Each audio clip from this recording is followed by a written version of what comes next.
Oi, oi pessoal, tudo bem? Vamos dar continuidade ao nosso conteúdo. Vamos lá para a página 147, onde nós vamos entrar no que nós chamamos de revolução informacional.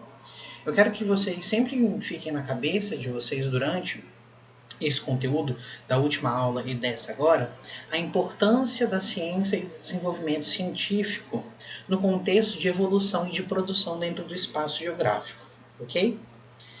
Então, olha, essa revolução informacional, ela ocorre dentro de um processo de surgimento de ciências, tá? Se você lembra bem da última aula, eu falei do processo de mudança do meio natural para o meio técnico, tá? A partir da Segunda Guerra Mundial, então, após ela, a gente entra nesse mundo informacional agora. Então, aqui é importante você entender o quê? Que, diante de necessidades empresariais e governamentais, o processamento de informação passa a ser um dos objetivos do desenvolvimento tecnológico a partir desse momento histórico, tá? Tem um filme muito bom chamado O Jogo da Imitação, que fala sobre o surgimento dessa informação no contexto da Segunda Guerra Mundial. Tanto que aqui no texto eles falam sobre o Alan Turing, que foi o responsável pela criação desse grande computador que foi utilizado para codificar as mensagens nazistas. Beleza? Então aqui a gente tem o computador. É muito importante você lembrar que não é só isso, tá? Quando a gente fala do período após a Segunda Guerra Mundial, nós estamos inseridos no contexto da Guerra Fria. Se você lembra bem, do ano passado, eu falei várias vezes da corrida, por exemplo, espacial, dentro do contexto da Guerra Fria. E o surgimento de grandes tecnologias que são usadas até os dias de hoje. Então, essas tecnologias vão ser fundamentais para você entender que nós adentramos nessa revolução informacional. Pensa que os primeiros computadores que surgiram até o contexto que a gente está inserido atualmente. Você pega um celular, você faz praticamente tudo que um computador também faz. Essa tecnologia ela vai estar associada ao processo de produção.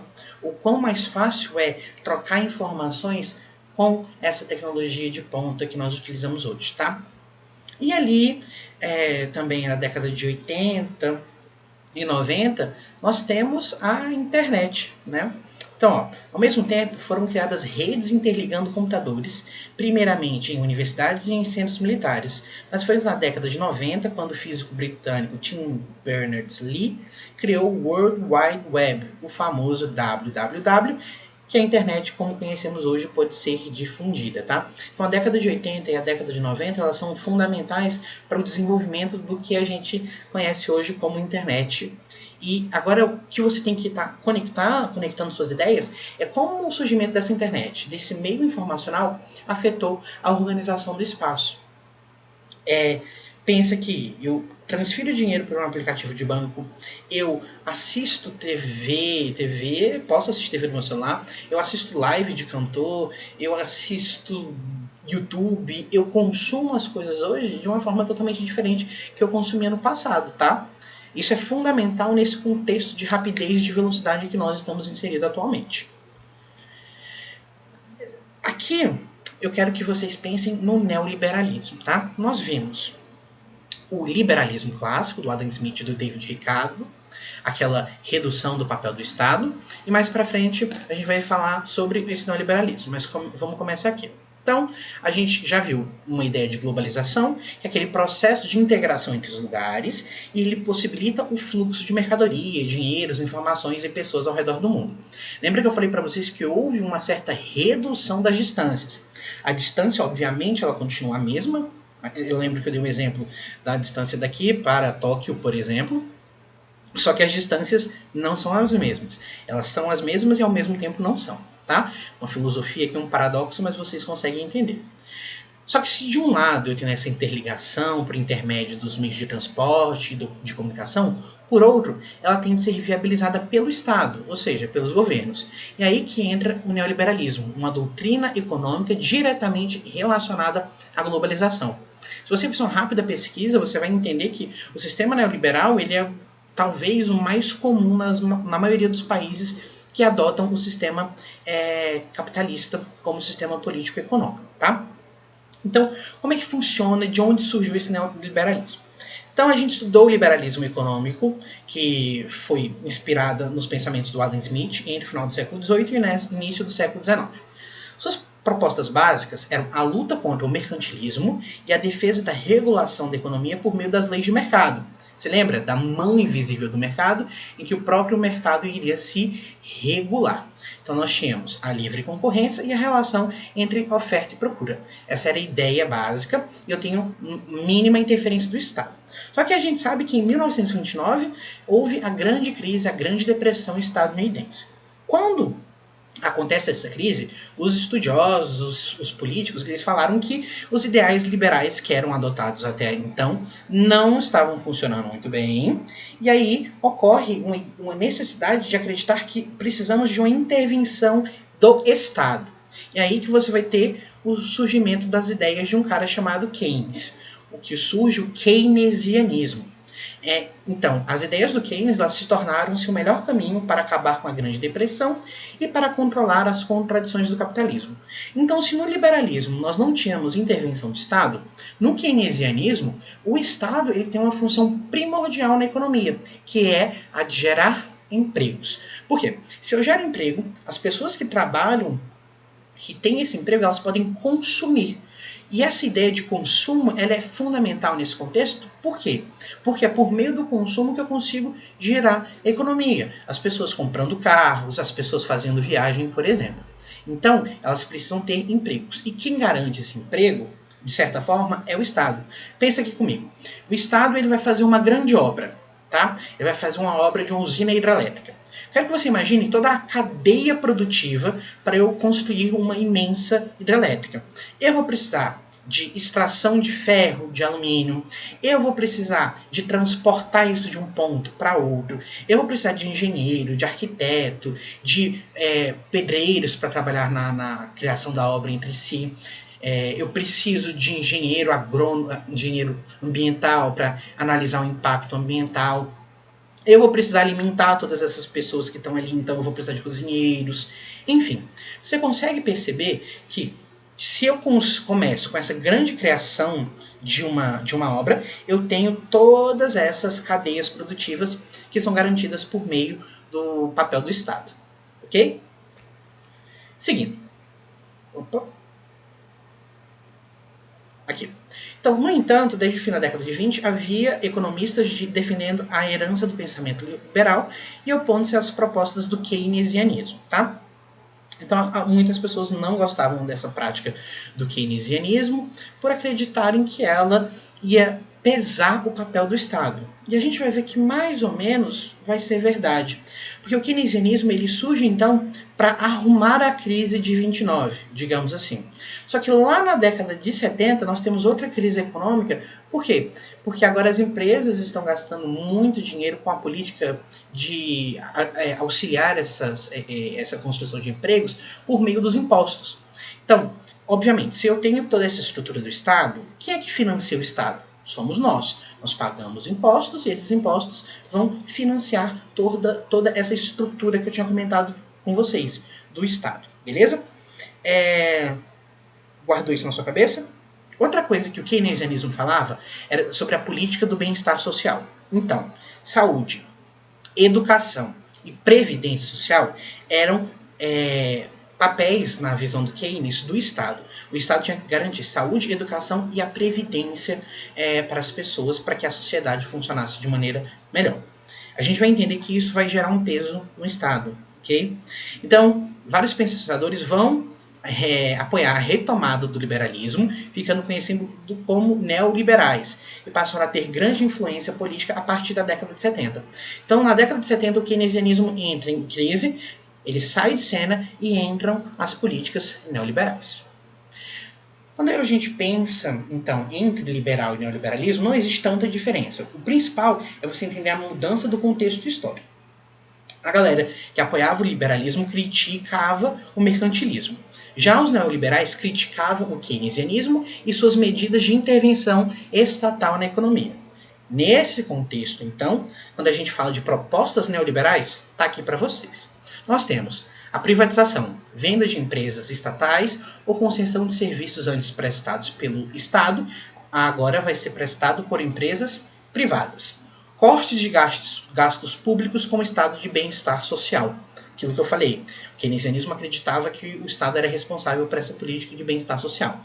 Então, eu tenho redução de verbas e investimentos em serviços públicos, educação, saúde, enfim.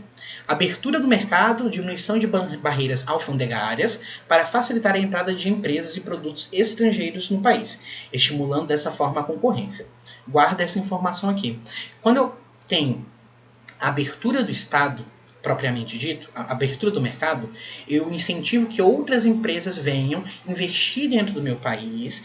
De certa forma, eu vou causar alguns probleminhas nas empresas que já estão aqui, que são de fato do nosso estado, mas não tem tanto problema porque o que é importante é a concorrência. Eu também tenho a desregulamentação dos mercados financeiros e de trabalho. Flexibilização de regras para a contratação de trabalhadores, flexibilização de regulamentação de todo o papel do que o Estado garante para o trabalhador, tudo isso para fazer com que a economia fique mais dinâmica e na cabeça, na visão neoliberal, a economia volte a crescer. A gente vai perceber que muitas vezes a política neoliberal ela não tem uma preocupação tão grande com o social. Por quê? Porque na visão deles, se você trabalha muito, se você tem um recurso financeiro elevado, o Estado ele não tem mais por que ficar te assistindo socialmente, porque você vive uma estabilização econômica. Porque agora você consegue suprir as suas próprias necessidades e não mais ser dependente de quem? Do Estado. Consegue entender isso? Tá? Então, segundo os neoliberais, essas medidas promoveriam o aumento da eficiência econômica e o combate aos privilégios, aos desperdícios financeiros e ao comando irracional do Estado sobre a economia. Tranquilo? Seguindo aqui. Dentro da visão neoliberal, principalmente quando a gente fala da abertura de mercado, que eu comentei ali, eu quero a abertura do meu mercado brasileiro para que várias empresas venham, que possam investir aqui, gerem empregos, a concorrência aumente. Nós vamos ter o surgimento dos blocos econômicos. Esses blocos têm como função promover essa abertura e, de alguns contextos, manter algumas restrições para as para os países que não fazem parte desse bloco. Quando eu falo de um bloco econômico, qual é a definição dela? É um grupo de países que promovem acordos para integrar sua economia. Existe, então, no mundo globalizado, uma integração entre a economia de vários países. Eu quero que você lembre que eu já comentei para vocês que nenhum país deve ser visto como uma ilha isolada. Não.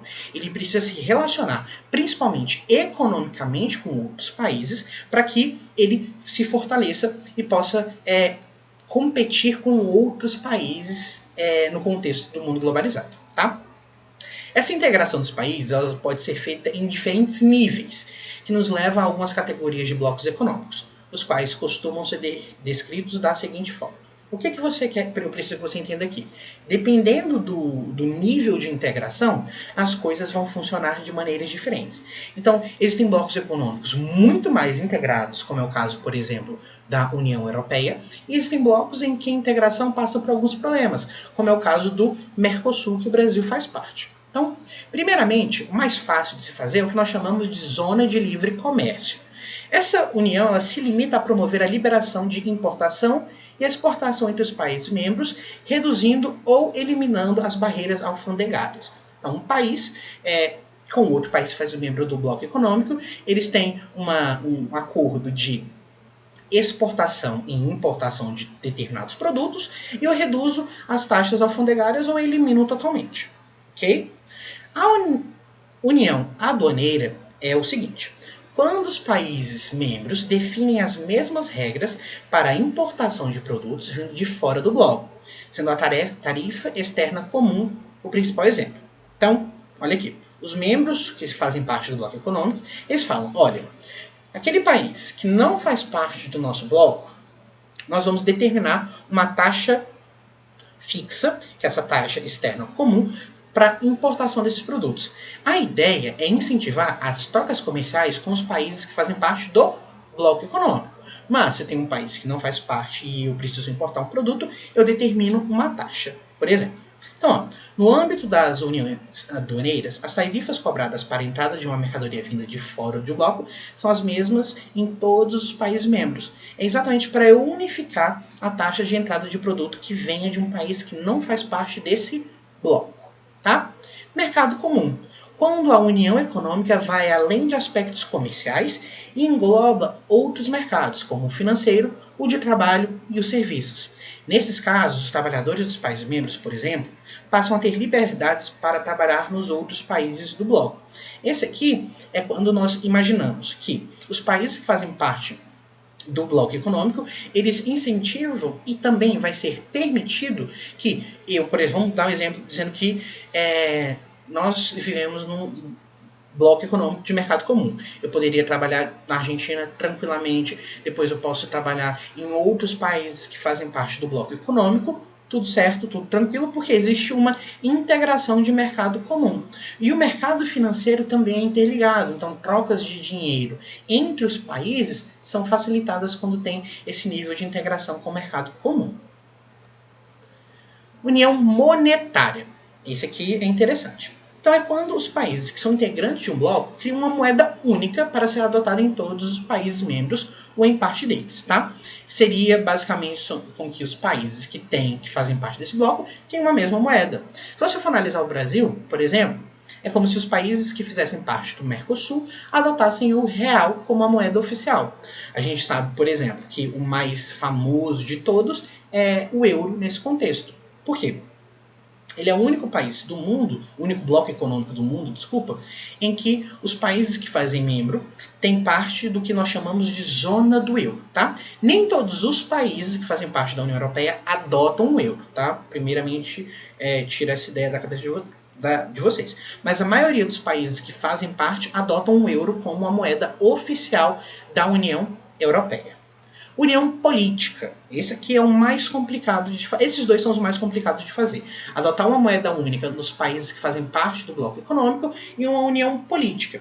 Então quando os países do bloco começam a criar leis e normas de uso comum que vão além de questões econômicas, tratando, por exemplo, de políticas imigratórias, educacionais e de saúde. É quando os países eles criam leis que vão ser responsáveis por unificar o pensamento e práticas, não só mais no âmbito econômico, mas também em âmbito, igual falamos aqui, educacionais e de saúde. A União Europeia também é o único exemplo de bloco econômico no mundo que atingiu esse patamar, cuja representação e integração política fica a cargo do chamado Parlamento Europeu. Então, além do parlamento do próprio país, os países que fazem parte da União Europeia têm um Parlamento Europeu e os interesses eles precisam estar interligados. O interesse individual de um país com o interesse do bloco econômico. Tranquilo? Seguindo aqui. Consequências da globalização. Então, nós falamos, tudo isso que nós vimos até então tem muito a ver com a ideia de globalização, mas, de forma geral, a globalização ela causou um aumento de fluxos mundiais de informação, de capitais, vamos pensar aqui como dinheiro, mercadorias e de pessoas. Esse fluxo, essa troca constante de pessoas, de dinheiro, informações muito mais rápida. Quando nós pensamos na consequência da globalização, quando eu falo em termo cultural, é importante eu destacar que os fluxos de informações vêm transformando as culturas tradicionais. Nós já conversamos sobre isso em sala. Quando você começa a comprar a ideia e adotar a cultura de outro lugar, e você vai perdendo suas características. Eu sempre falo sobre o exemplo do padrão de vida estadunidense e de como nós, no Brasil, vivemos algumas visões de mundo que nós importamos lá dos Estados Unidos como hegemonia mundial e influência de país no contexto da globalização desde da Guerra Fria. Tá? Aqui então nós falamos sobre os streamings de música, a internet, o cinema, como que nós consumimos esses produtos, principalmente que vêm de outros países, no caso os Estados Unidos, que é o exemplo de país no contexto capitalista. Entre os hábitos que mais se disseminam estão justamente os padrões de consumo que interessam as grandes empresas transnacionais. Se por um lado é possível dizer que a globalização econômica vem proporcionando melhoria de vidas a muitas pessoas ao redor do mundo, Por outro, é preciso reconhecer que parte do que é visto como melhoria pode estar sendo indevidamente avaliado, uma vez que o aumento do poder de consumo nem sempre reflete uma melhoria de vida real. Nós consumimos hoje muito mais do que nós precisamos. Isso é um consenso, tá? O mundo, os cientistas falam isso. Nós consumimos cada vez mais, nós causamos mais impactos na natureza porque a gente quer ser feliz por meio de um carro, por meio de um celular. E talvez nós estejamos perdendo um pouco da nossa característica humana. E no contexto da globalização, eu quero deixar todos os lugares padronizados, todas as pessoas iguais, todos os consumos de maneira parecida. Isso facilita a venda e a compra de produtos. Beleza? Aqui, nesse último slide, eu vou falar sobre uma ideia de terceirização, tá? Só para a gente terminar isso aqui. A terceirização, eu terceirizo o que eu faço. Então, olha, todas essas condições que nós falamos da globalização, dos fluxos, dos fixos que a gente já tinha conversado antes, é muito rápido eu conseguir fazer essa troca de produtos, de pessoas, de mercadorias, enfim. Eu vou ter o surgimento de um fenômeno chamado de terceirização. Então, vamos aqui. O exemplo melhor para entender terceirização é o que a gente já comentou, a produção do iPhone. Você tem um produto que é desenhado, toda a sua tecnologia de engenharia nos Estados Unidos. Porém, a montagem desse produto ela ocorre na China. Por que isso é feito assim? Porque eu sei que se eu montasse o iPhone dentro dos Estados Unidos, o custo de produção dele ia ser maior. Por quê? Porque a mão de obra lá é uma mão de obra mais qualificada, então eu precisaria pagar melhores salários. Eu faço o quê? Eu mando essa produção lá para a China, em que eu tenho uma mão de obra abundante, uma mão de obra que em alguns casos extremamente precarizada, extremamente não qualificada, e aí eu consigo pagar salários muito baixos, e aí minha margem de lucro faz o quê? Aumenta bastante. O objetivo principal do processo de terceirização é reduzir custos e aumentar a margem de lucro. Beleza? Pessoal, então, por hoje é isso. Façam os exercícios do capítulo, tá? Que assim que possível eu vou fazer a correção. Se algum assunto não ficou claro, se alguma informação não ficou tranquila para vocês, deixe aqui nos comentários que assim que possível eu vou também tirar essas dúvidas. Um abraço para vocês e até a próxima. Tchau, tchau.